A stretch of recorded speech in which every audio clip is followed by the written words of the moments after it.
Blue ternate. Alamin ang mga benepisyo ng blue tea, butterfly tea, or blue ternate.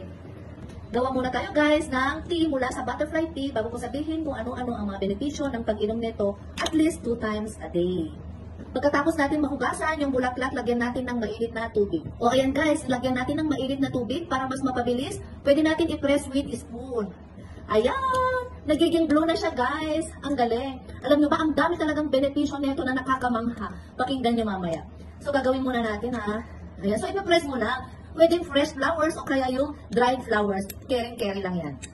So ipapress lang muna natin. Ayan, blue na siya. Siyempre bago mo inumin, tanggalin mo muna yung mga bulaklak. Ayan na guys. Talaga namang natural ang amoy at ang lasa. Yung iba guys, nilalagyan nila ng lemon, ng sugar, yung iba nilalagyan ng ginger, at nilalagyan din ng honey.